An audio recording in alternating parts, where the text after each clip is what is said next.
Imran Khan additional session جج اور police افسران کے خلاف نازیبا بیان دینے کے مقدمے میں عبوری ضمانت کے لیے آج انسداد دہشت گردی کی عدالت میں پیش ہوں گے۔ پارٹی کی قیادت بھی کپتان کے ساتھ ہوں گی۔ جوڈیشل کمپلیکس کے اطراف سخت سیکیورٹی کے انتظامات۔ خیرپور کے متاثرین نے خانواں نہر کا پشتہ توڑ دیا۔ تحصیل ٹھری میروا ڈوب گئی۔ مہران ہائی وے بھی زیر آب، آمد و رفت معطل ہو گئی۔ شدید بارشوں کے باعث نیشنل ہائی وے پر ہر قسم کی ٹریفک کے لیے بند کر دی گئی۔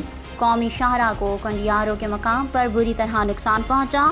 متعدد مقامات پر پلوں میں دراڑیں پڑ گئیں۔ سکھر سے کراچی آنے والی ٹریفک کو براستہ لاڑکانہ بھیجا جا رہا ہے۔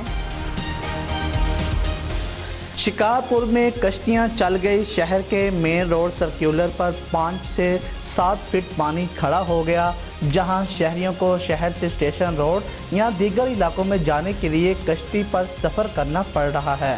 نوشہر و فیروز میں صدیوں پرانی تاریخی مسجد کا گنبد گر گیا۔ بلوچستان کے علاقے کوہلو اور ماون میں رات سے موسلادھار بارشیں جاری۔ مسلسل بارشوں کے سبب متعدد علاقوں میں لوگ محصور ہو کے رہ گئے۔ 2 ہفتوں سے جاری مسلسل بارشوں کے باعث کچے مکانات خطرہ بننے لگے۔ بلوچستان، سندھ اور جنوبی پنجاب میں پاک فضائیہ کا ریسکیو اور ریلیف آپریشن۔ ہسپتالوں میں 346 مریضوں کا علاج کیا گیا۔ ترجمان پاک فضائیہ کے مطابق ایمرجنسی رسپانس ٹیمیں سیلاب زدگان کی محفوظ مقامات پر منتقلی میں مصروف ہیں۔ سیلاب متاثرین میں 12,375 امدادی سامان تقسیم کیا گیا۔